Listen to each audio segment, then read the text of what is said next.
the Junior Kekuewa Jr. Show, starring Junior Kekuewa Jr. Yeah, let's go.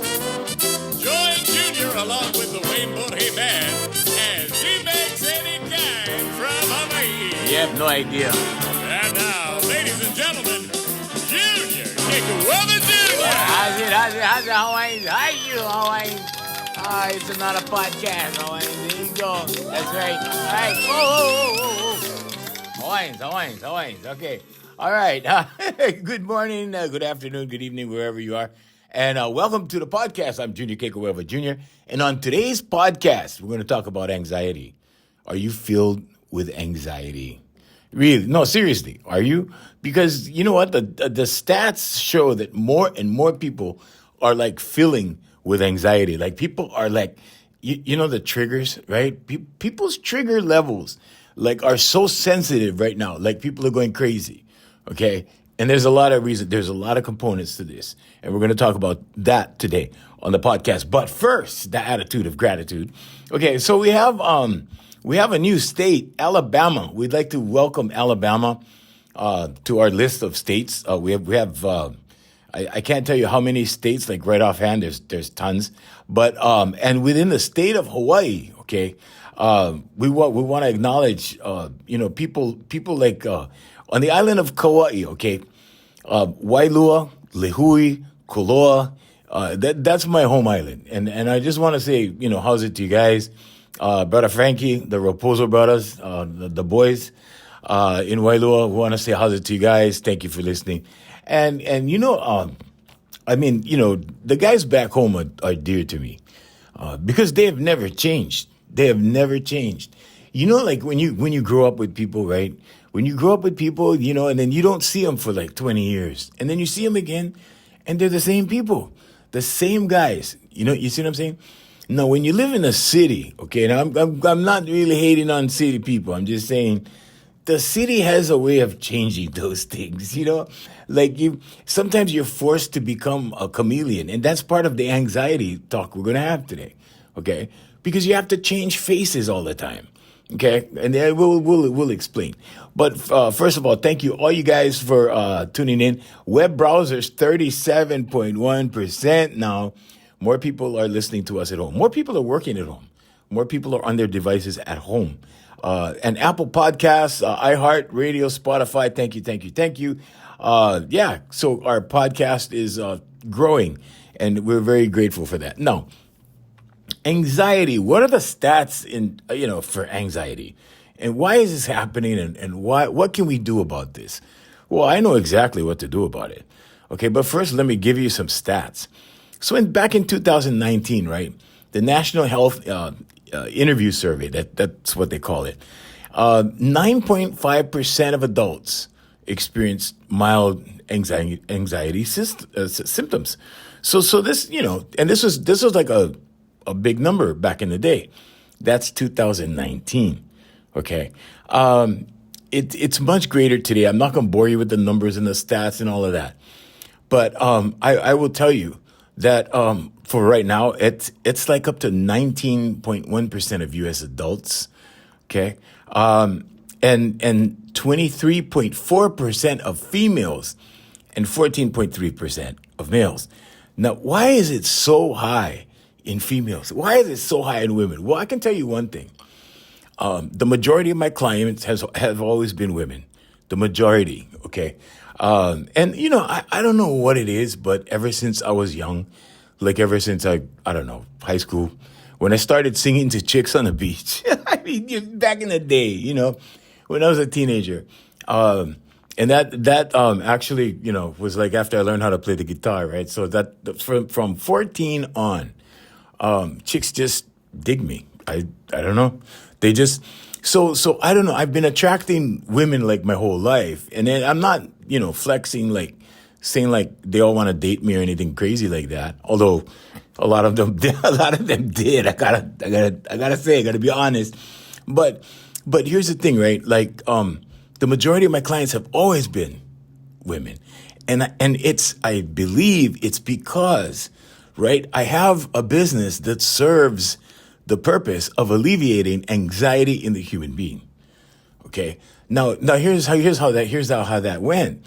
So, people have heard, right, that, well, you can become more confident if you speak or sing in front of people. And that's why people join Toastmasters, right? And Toastmasters is very scientific. They have a very, I want to say, mapped out curriculum. Okay. Whereas singing does have a process. And I did go through classical training. Okay. I went through classical music training. That's my background. And I saw some things that were fundamentally wrong. And one of the things was like at the recital, right? Like when we all had to come out and, show what we learned, right? Everybody sounded almost the same, like almost. And I was like, wow, okay. So my question in my mind, right? And I'm observing. Now, you're talking about somebody who was taught to observe and taught to become the observer, like from my first mentor, which was my mom's brother. And he was like trying to show me the spiritual side of things. He was trying to show me that, hey, look, there's this hypnosis in the world. And if you remove yourself from that hypnosis, you can notice like all these things that are going on and how everybody kind of falls in line with this, that, all these different things. So I was already like an observer of these things, right? And if you take your mind out of, I want to say, society's norm, right? What's normal for society. And you know why people can't do it? I'll tell you why people cannot do it or why they have a hard time doing it. Because you have a schedule. You got to go to work. You got to work 8 hours. While you're at work, you're focused or should be focused on whatever your work is, right? And then when you're done with work, are you able to just kind of chill? And well, no, not everybody. People have families. You got to go home. You got to cook for the kids. You got to take care of the kids, take care of the wife, take care of the husband, whatever, all that stuff. And then you got to, do what you got to do. And then maybe you have an hour or 2 or 3, if you're lucky, at the end of the day to just like chill. And what do? Well, some of us watch sports or Netflix or whatever just to decompress, right? Have a beer, whatever. I'm not condoning any of that. I'm just saying, right? And then you start the cycle all over again. I call it the mouse wheel. Okay. But here's the thing, right? For some reason, women seek this training out. Okay. And they're not coming to me to be stars. I can tell you that. They're not coming to me to be stars. At the singing school that I've had now for 35 years. At the singing school, it's now online. It used to be at a physical location for 23 years. So, but before that, it was, it wasn't official. It wasn't at an official commercial location. It was in my recording studio that I built in my house, and in my living room before that. So, we started, small, like really small, and we built over time. And that's how anything in life starts, is small, right? But the reason why I think women showed up all the time there were 2 reasons. One is because of the confidence thing. Now, if we really want to go back in history, we really want to talk about this, okay, and we really want to remove a lot of the blinders that people are wearing, okay? Women have been demonized throughout history. Women have been unfairly, I want to say treated unfairly. I want to say it's been unfair. And it started with religion, okay? It started, and I'm not hating on religion, okay? God is real. I love God. I love Jesus, okay? I'm of that belief. And some of you, have your own, and some of you believe whoever you believe or whatever. But I'm telling you that when you look at history and you look at the suppression of women, right? Now, what do you have? Well, ever since I was a little kid, right? Like when I was a little kid, when I was really young, and we're talking the old days, okay? I saw men, in my neighborhood, it was common for men to treat their wives like property. Like, I'm not kidding. It was serious, right? I saw it as whoa. Like when I was I remember being 6 years old and seeing this stuff. And it didn't happen in my house. It didn't happen but it happened down the street. It happened down the street, and we saw these things go down, right? And we saw we saw ugly stuff, okay? But that was then. And then they started, creating laws against it, right? So the pendulum went from one end of, the spectrum, slowly swinging back towards the other. Now, unfortunately, the pendulum did not stop in the middle. It did not stop at the balance point between, 50-50 kind of thing. No, it kept going. Okay, it kept going. And now what you have is, when a policeman shows up at a domestic thing, right? Okay, it's the guy that gets arrested, and then we sort it out later. Or everybody gets arrested, and we sort it out later kind of thing, right? So, but really, the pendulum kept swinging forward. Now, there are some good sides to this and some bad sides to this. The good side to this is that women are no longer afraid to express themselves. Okay? Women aren't afraid to express their sexuality. They aren't afraid to express their feelings. And there's a good and, there's a good and bad side to that, of course, right? Everything has a good and bad side. Women are able to, walk up to guys and start a conversation, whereas before it was, they didn't want to be judged. And the young girls, oh my God, these young girls are fun. These young girls are fun now. I mean, and when I say fun, I just mean they're more open when they communicate. You don't have to beat around the bush with these girls. You just, and they just want to have a good time, and they're, basically they will communicate with you on a much better level because they don't feel threatened like their ancestors. Okay, they don't feel like, well, if I do this, then I'm going to be judged. I mean, that kind of thing. So the judgment veil has kind of lifted a little bit. But here's how it relates to confidence and the anxiety and all of that. So because people have, heard that, well, your voice does something, right? Or speaking or singing in front of people does something, and it makes you more confident, right? Women have always been seeking confidence more than men. Men, 9 times out of 10, feel that they're confident. Okay, I've had big dudes, huge guys, come in, right? And they're reggae singers, and they're tough guys. They're tough guys, and they come in, right?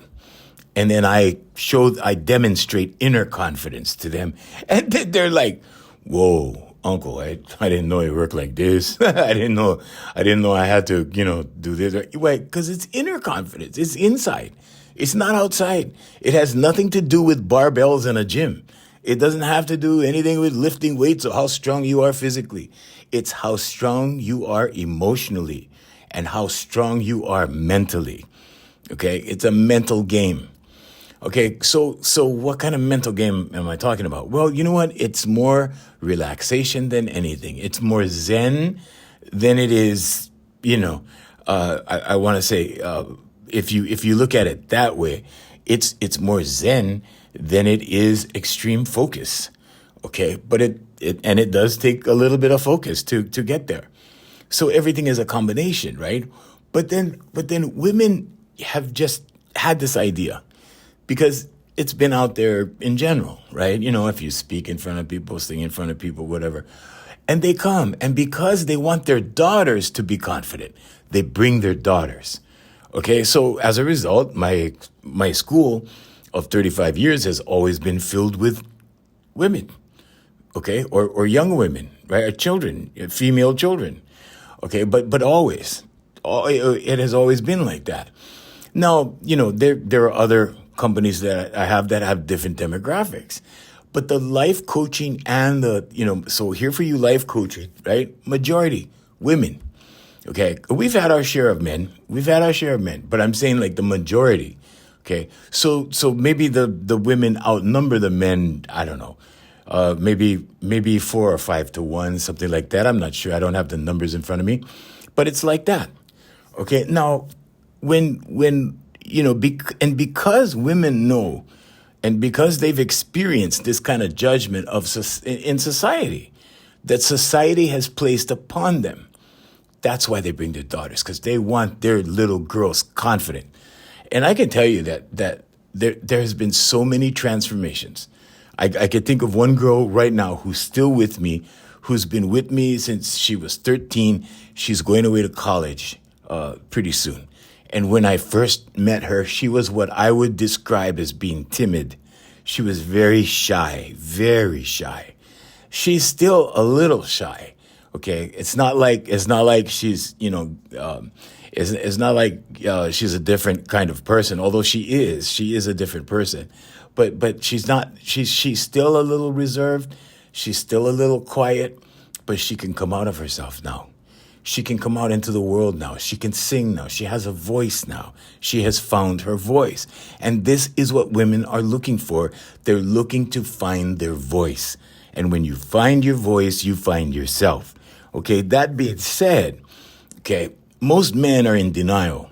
Okay, and then the reason I make a joke about it. Okay, I make a joke about it, and then myself, I'm a man, right? I'm in denial too of a lot of things, things that I just don't want to look at, things I don't want to address. I mean, I'm a human being just like you, right? But here's the thing, right? With my male demographic, I always joke about my male demographic saying, well, the reason why I have more women than men is because men don't ask for directions. Okay? It's not because we're stubborn. It's because we want to figure it out. It's like we want to figure it out ourselves, And I've learned to, in life, I've learned to ask for directions.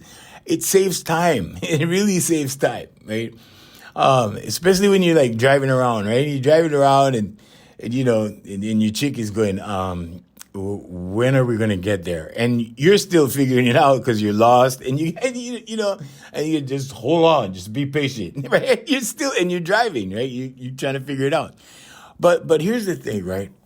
Like, that's the reason. So there's more women or more women than men experiencing anxiety. Men have good ways of dealing with anxiety, okay? But more and more now, we're seeing the rise, okay? So 14.3% of males is a big number for men. That's a big number, okay? But what we're seeing is young people experiencing feelings that they can't even deal with. They can't even process information. They can't even process. And this is because they've been scrolling, okay? Like their whole entire lives, they've been scrolling. Now, back in the day, we had limited options. You could go to trade school, you could go to college and, do whatever, more variety of things, or you could just get a job and start working or whatever. And you weren't, I want to say you weren't presented with as many options. When I went to college, okay, like I would have gladly gone into an engineering program because I was interested in making music, in making albums and stuff like that, producing albums, which I eventually did in life. Right? I have a company called AFM Hawaii Music. You can look it up online, afmhawaiimusic.com. But one of the sponsors, one of our fine sponsors, I might add. But anyway, I would have done that, right? But there was no program. I had a student several years ago that was going through that program at a community college here in town, and I went to the community college to support her. I went there, when she was voicing, just to help her if she needed help or whatever. And I went there and I sat there and I looked around and I go, wow, these guys have a full-blown professional studio to learn in. And I'm like, I was so happy because when I went to that same school, like years and years ago, right, they didn't have anything like that. They had a computer lab and that's the best I could do. So I was a part of the computer lab. I was learning, things online. And I was also, also interested in those things, digital things, which is, what consumes my life right now. But basically, being that you had a limited number of things to do, back in the day we had 4 main TV stations. I mean, that was it. Okay, there was a handful of radio stations. There's a lot of radio stations, but just a few sources for, like, if you wanted to watch network news, right? And, it's kind of like all controlled by three companies right now, but still, you have more variety. Okay, if you don't want to watch the news at 6 o'clock, you can go on Netflix and enjoy your movie. I mean, and they have things like where you can record your shows, right, on the digital recorders and whatever. You can record your shows, play it back later, whatever. You don't have to do what everybody else is doing. It's not like the old days. The old days, like, everybody watched news at 6. If you were in a household, with your parents, they were watching news. You had to watch news. You could not go in your room and watch something else. It wasn't like that. So, but now, right?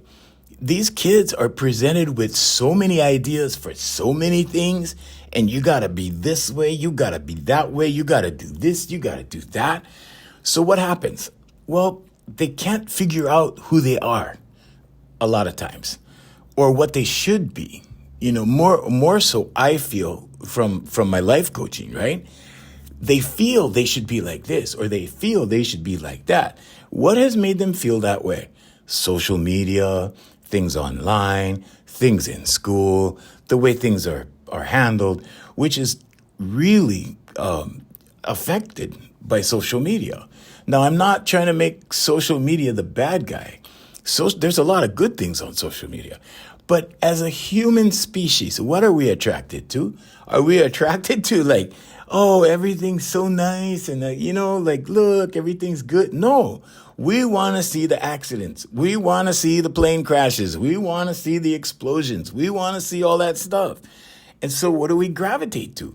We gravitate to the things that are dramatic, right? And the more we're presented with that, our idea of the world out there begins to be shaped and formed. So what happens? Where does all this anxiety come from? The anxiety comes from people not being able to process this stuff, not being able to figure it out. So what do? Well, I get people back down to base level, what I call base level. I started calling it base level for a while. I used to use the term ground zero, but too many people equate that with 9/11. Okay. But and that kind of suggests something destructive. Okay. And then this is not that. But I'm just saying, like, base level. So what is base level? Base level is when you're not being pulled in any one direction. You're not being pulled over here to the left. You're not being pulled over here to the right. You are in neutral. And when you are in neutral, when you are centered, when you are confident, okay, or when you are relaxed, so we can use all of these terms for the same thing, then you are just sitting with that energy that is in here, okay? So whatever you call that, a soul, a spirit, energy, right there, okay? Now that energy is linked to the superconscious. Okay, now your subconscious, you could look at your subconscious as your body because it absorbs all of your senses, okay? And it makes up, there are two different theories. We went over this before, so I'm not going to get too deep into it. But you could look at it as a frame of mind or a type of thinking, your subconscious, right? Or you could look at it like your entire body. I am more looking at it now like the entire human body because your senses make up everything. Okay, it shapes your paradigm because it forms your beliefs. And your paradigm is just a culmination of your beliefs. Like, what are your beliefs and what do you believe? What do you believe about this, that, and the other thing? Okay, that's going to be your core. And that's going to be how you operate. And that's going to dictate what you materialize into your life or not. Okay, and I'm not talking about just material things. I'm talking about everything. What kind of relationship are you going to attract? What kind of job are you going to attract? What kind of material things are you going to have in your life? What kind of, whatever. And when you look around you, you will see the results. See, sometimes we look around us and we see all these, marvelous things, but we don't realize that we've attracted these things.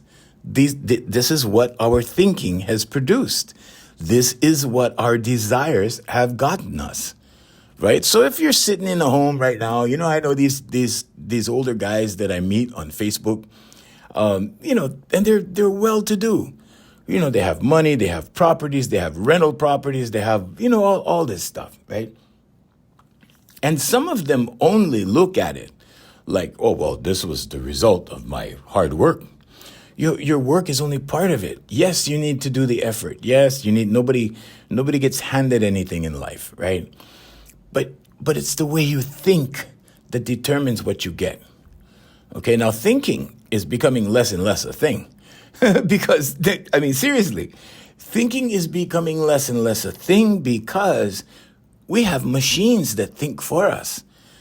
When we're scrolling, we have influencers that think for us. Oh, you should do this. You should take this vitamin. You should do this. You should, whatever. You should comb your hair like this. You should dress like that. You should dye your hair this color. Well, whatever. So we have a lot of help now. And this is where the problem is. People cannot process all of that information because there's just too much information to process. Therefore, they keep switching the masks, okay? Now, what am I talking about, the masks? Well, okay, so I kind of look at it like, okay, back in the old days, they had tapes. They had cassette tapes, right? So when my uncle was going to seminars, right, they explained it to him like, well, you have a tape that you play for that person. You have a tape that you play for that person. Okay, so I explain it differently. Okay, I call it game face. So you have a game face for work. You have a game face for your friends. Because your workmates don't know you like your friends know you, right? They don't know that side of you, although they may know some, right? Depending on how friendly you get with them. And then there's the game face you put on for your spouse, and then one for your children, and then one for, whatever, right? Okay. Different people, different face, different game face. Okay. And all I'm saying is it's a different subconscious program. Okay. That's essentially what it is, because you react with so-and-so a certain way. You have memories with so-and-so. When you resume with so-and-so, like I was talking about the guys back home. My brothers back home, when I see them, it's like we just picking up where we left off. You see? But when you live in the city, okay, when you're busy, when you're doing multiple things every day, when you've got a lot on your plate, when you're, climbing the corporate ladder, and when now all of a sudden you're a professional and you're in the middle of all this stuff, like, what do you do? When the anxiety gets to you, what do you do? Well, there's all kinds of remedies, right? So you can go to the gym, you can run, right? You can run from your problems, literally. You can run, okay? You can punch the bag and whatever. If you're a dude, you go in, punch a bag, whatever. Women punch bags too, So like you can do all that stuff to get rid of your tension, okay? But that just gets rid of the stress part. That does not help with anxiety at its core. Not like the human voice. Okay, so now we get into the energy, frequency, vibration, and velocity. And when you use your voice with those four principles, I want to call them principles, right? Nikola Tesla's energy, frequency, vibration, plus velocity. And when we did the research, we had to take a look at this at the scientific level. We had to look at this like, okay, what does this do to the human brain? And, I went on like 2 years of solid, like research. Solid, because I was seeing these little miracles happen in front of me, and I thought they were miracles because this shy little person, okay, this shy little girl who was like 7 years old, all of a sudden started to resemble a warrior. And I'm like, all we did was number one, expand her muscle capacity, okay, exercise her muscles, increase her strength. Then she started bringing out her voice more and more. And as her voice got stronger, her body language corrected. And now she was sticking out her chest. She was standing tall. She lifted her head up and she was belting out these songs. Okay, now it didn't matter, the vocal quality didn't really matter to me. Because what was really prolific to me was the self-confidence. To me, that self-confidence would carry her farther in her life than a good voice would. But the good voice was a bonus, right? But I was looking deeper. And I was like, what's going on? Like, why is this happening? How is this happening? Right? And so I got my answer, but it took 2 years. It took 2 years of solid, like, rabbit hole diving. I want to say we went down a rabbit hole, and the rabbit hole does not end. So science. So here's another thing on the side, right? Science is only figuring it out now, only within the last, I want to say, 15 to 20 years. Science is only figuring out now how to treat illnesses with sound wave therapy. And this is like, and when I'm talking about this kind of sound wave therapy, I'm talking about, okay, maybe you have a cancerous tumor. Okay, you step into this machine, like an x-ray machine, right, kind of thing, right? You step into this thing, they press a few buttons, frequency goes right through your body and disintegrates the cells that are cancerous, because they can identify those things now. So they have that technology. It's just not being used in common everyday hospitals. It's still in the experimental stage. But this was predicted back in 1980. And this one doctor, it doesn't, it doesn't really matter for me to mention his name or anything. And he died of a mysterious heart attack, like right after he released this information out on VHS. You can Google him. It's called the Strecker Memorandum on YouTube. And what he was talking about was how the AIDS virus was manufactured. But go check it out on YouTube. The Strecker Memorandum. And I believe his name was Dr. John Strecker, I believe. But it's called the Strecker Memorandum. Go watch it. It's worth it. You will learn a lot. But at the very end, he said, a couple of the things he said. He said, one day you'll be walking down the street and you can catch cancer. It'll be airborne, because they're working on this. I don't know who they are. Okay, but he shows some evidence and some papers and some organizations that requested T cell inhibitors. Okay, so your T cells are your immune system cells. And anyway, so he goes on and he goes pretty deep into it. But basically the overview is, one day we're going to be able to catch cancer like you catch a cold. It's going to be a airborne virus. And so what's the remedy? Well, according to him, the remedy is going to be sound wave therapy.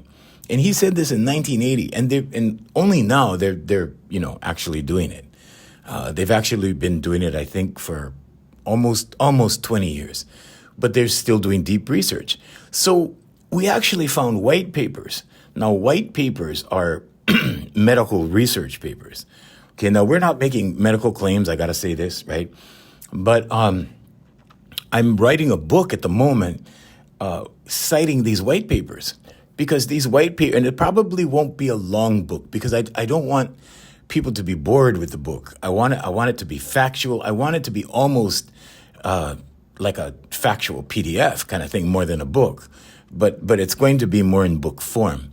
And it's going to have all these white papers in it, all this research that you can go and look at, that you could just click the link and it will take you to the research, to the white papers. Okay, so that's the term they use for research papers, white papers. And you can read the actual findings. And they did a lot of this research in Japan.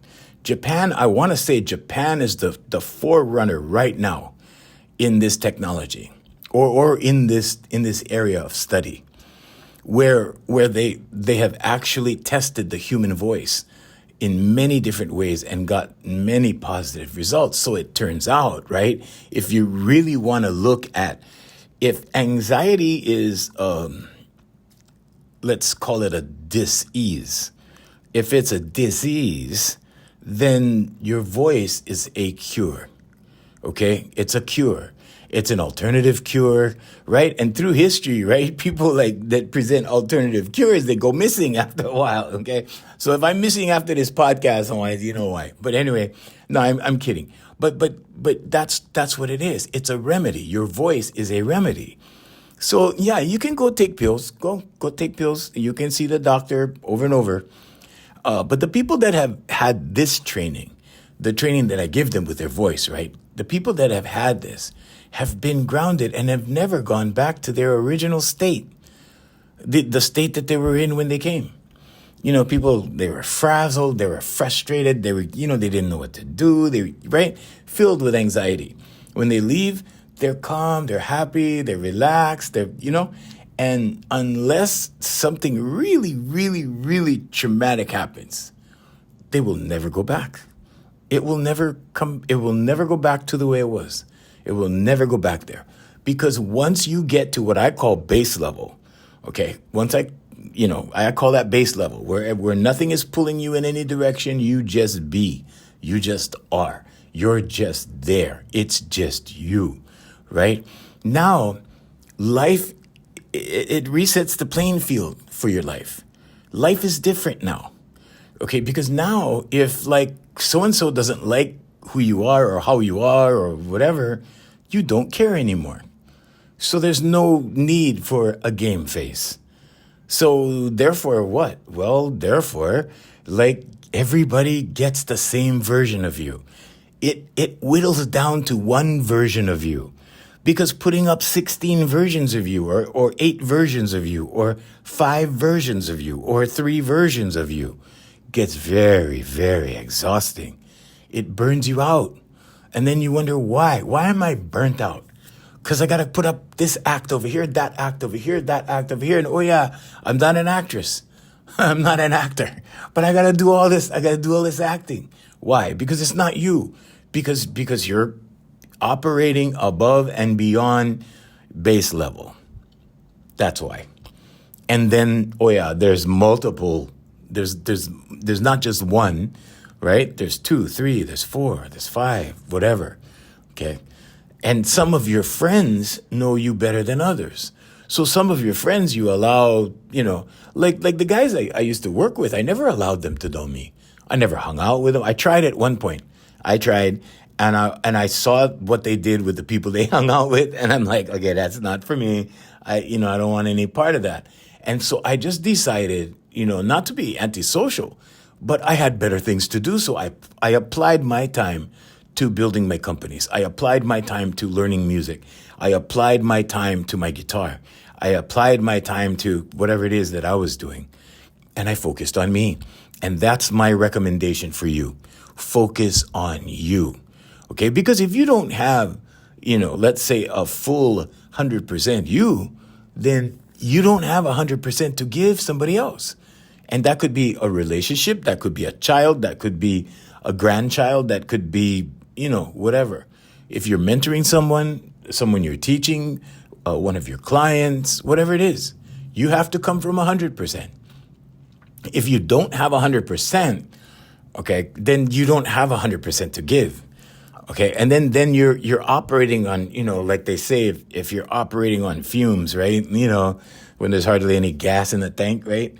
And if you're operating on that, what is the quality of what you're giving out? What's the quality of the love in your relationship that you're giving out? What's the quality of the time that you're giving to your children?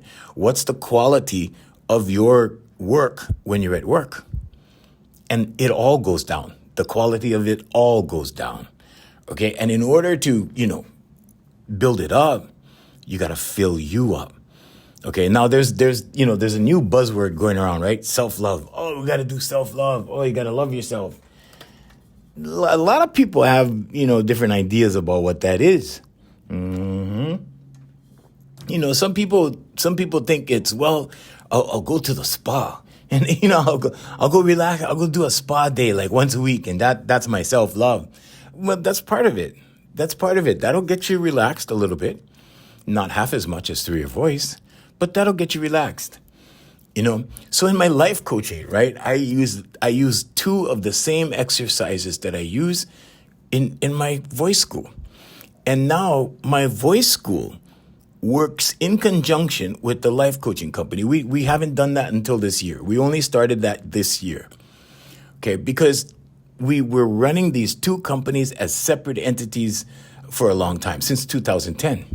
So sometimes I had, life coaching clients, right? And then sometimes I had, voice clients. And then, we discovered this year that, hey, you know what?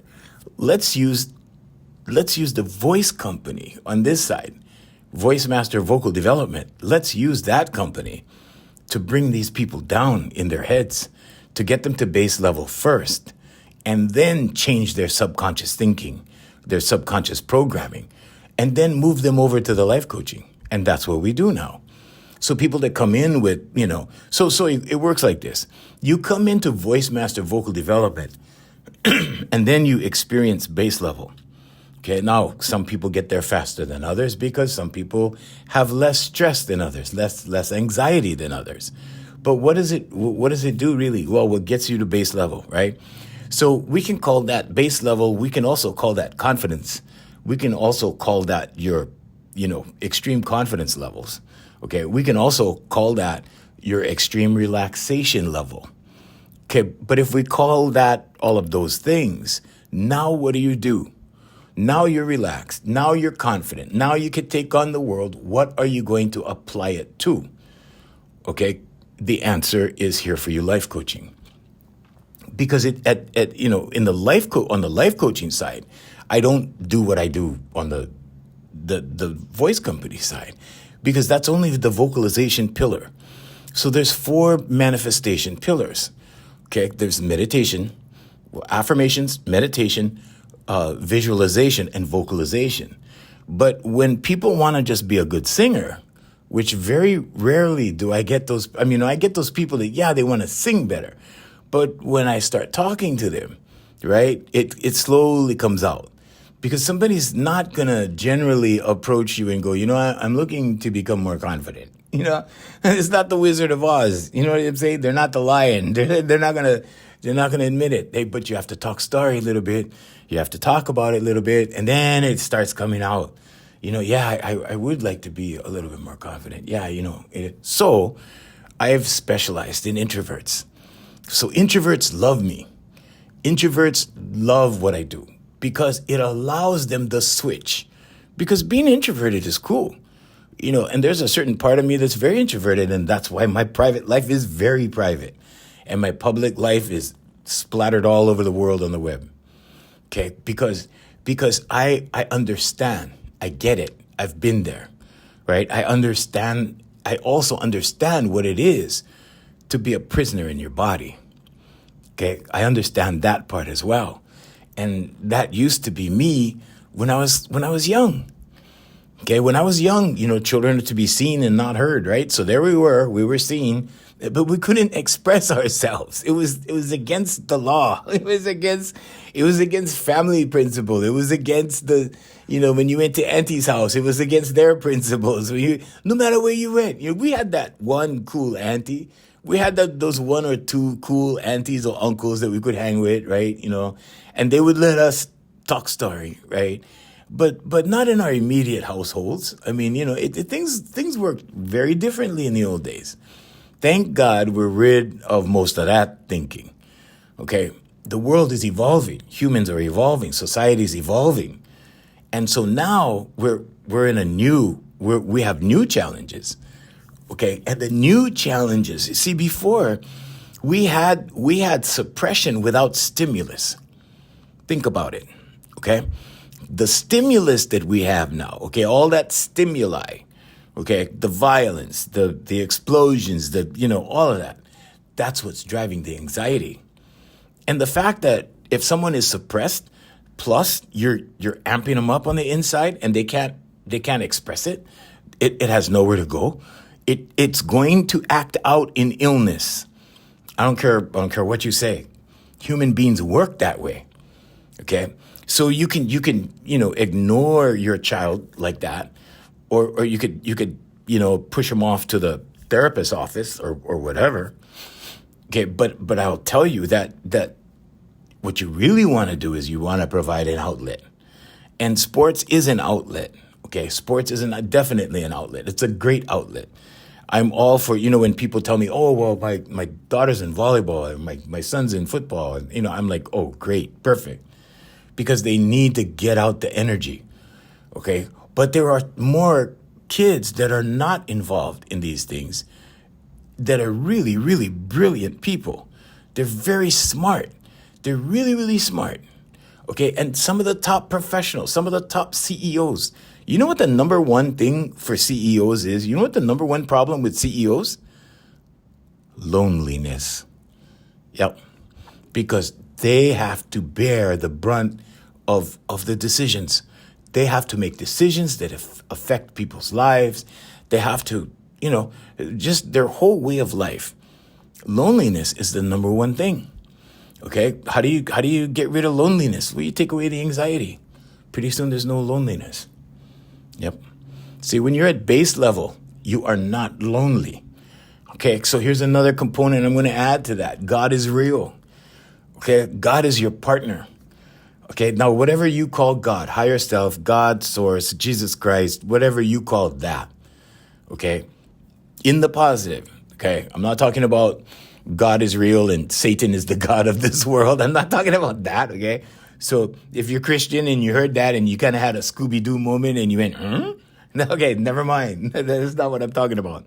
But yeah, so positive. I'm talking about positive higher self, positive source, positive God, positive Jesus. Okay, all of those things. Okay, and don't get me started on the two different Jesuses that are being presented in society. Don't get me started on that. Anyway, but I'm just going to say, right, that on the positive end, when you're at base level, when you're calm, when nothing tugs you left or right, when your triggers are minimized, and when you see things you don't like and you go, it's just that again. Instead of what? Like, that kind of reaction, like it just tugs at you. It's not going to tug at you anymore. Okay? But you got to work this out through energy, frequency, vibration, and velocity. It changes the chemistry in your brain. Okay? Now, if you want to run that down, I'd be happy to run it down for you.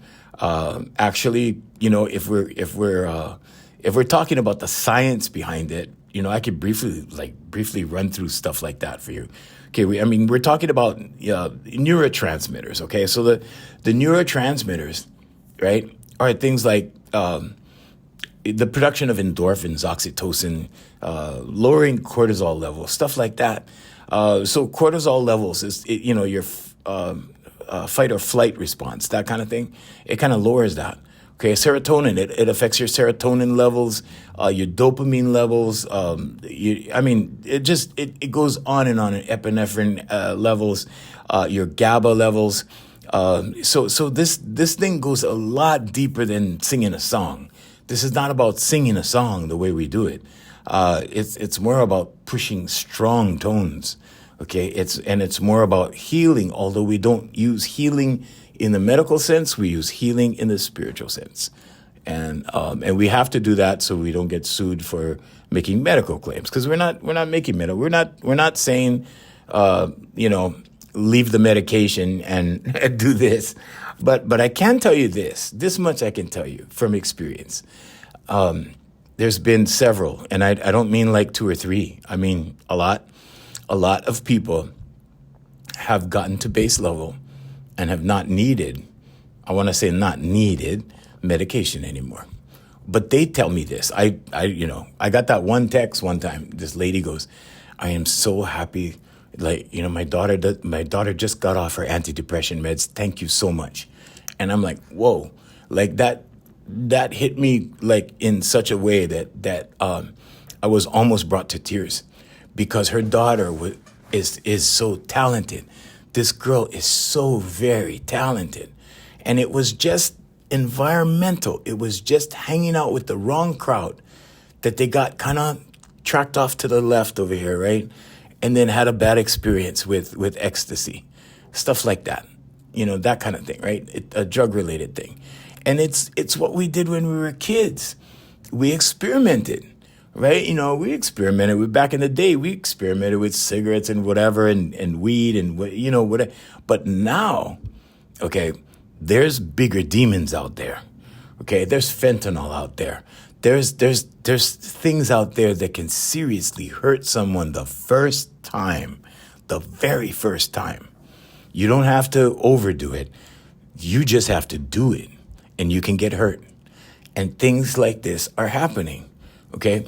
But when you get someone to base level, they're not looking for the next dopamine hit. They're not looking for some alternative feel-good thing.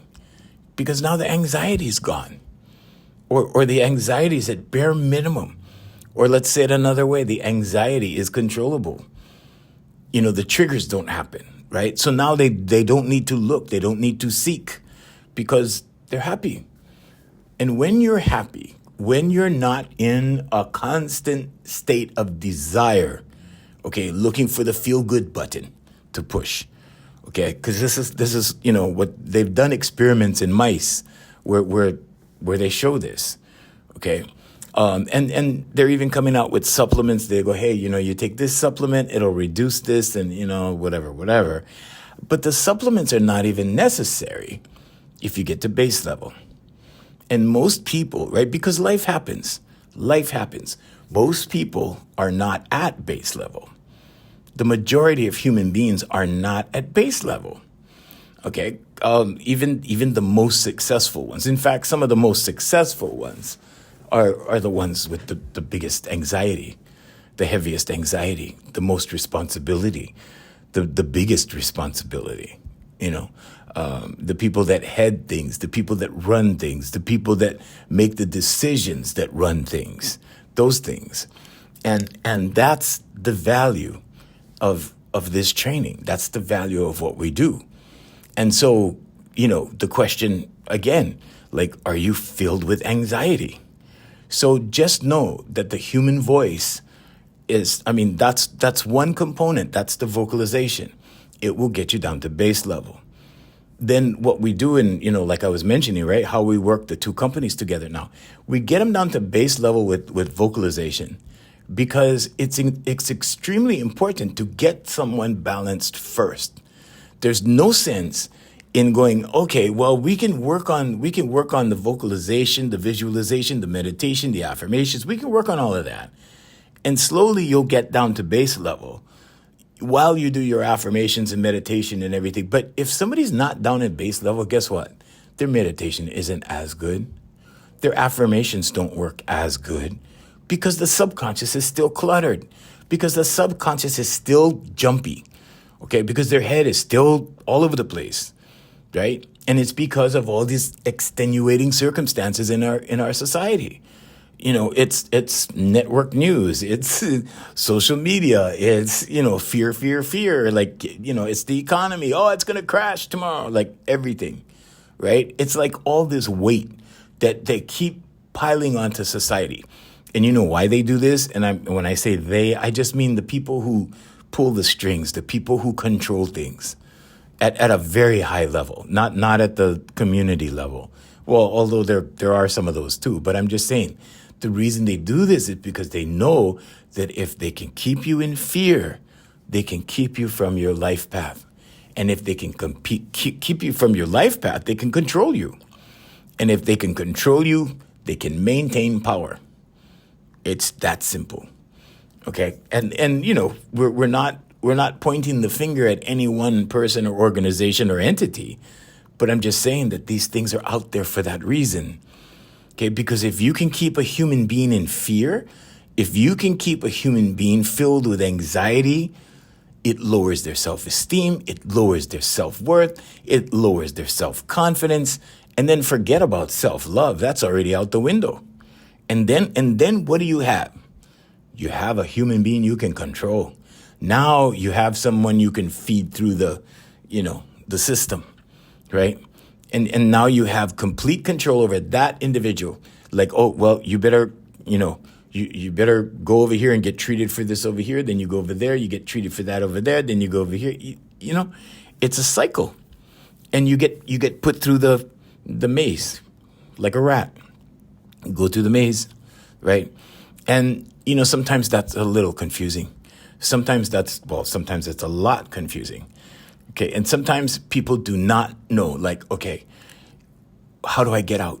What do I do?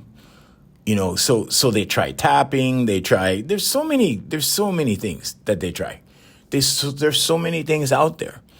And I see a lot of stuff out there that's nonsense. I see a lot of stuff out there that doesn't make sense, because it's a temporary fix. It's a feel-good thing. Right? Like, okay, you can go on a retreat, you can go feel good, you can go whatever, do whatever, right? And then when you get back to the office next week, you get right back in and your subconscious goes, oh, okay, I remember where we left off. And here comes the anxiety again. And here comes the fear again. And here comes the problem again. And then you're just out on the weekend or at the retreat for a Band-Aid, basically, right? Oh, here, we're going to feel good today. Oh, okay. And you feel good that day. And, maybe it's a 3-day retreat and you feel good for 3 days. And then you get back to what they call the rat race, right? And then you're just another rat in the race. And then pretty soon, right, you realize that, hey, everything came back. And what do you want? Well, you probably want another retreat, right? So the retreat people are, putting you through the retreat funnel, right? So you keep going through that, right? Every once in a while, retreat, and basically it is a retreat. It's literally a retreat. You're retreating from the fear and anxiety and all of this. And it's a Band-Aid. Why? It's a Band-Aid so they can push you back into the system. There you go. And the worst part about that is that once that happens and once you get caught up in that cycle, you rarely see it for what it is. You rarely see the cycle as the cycle, like, okay, here we go. We're doing this again, right? And people don't see that. And you got to see it, because if you don't see it, sorry, Hawaiians, I got to go.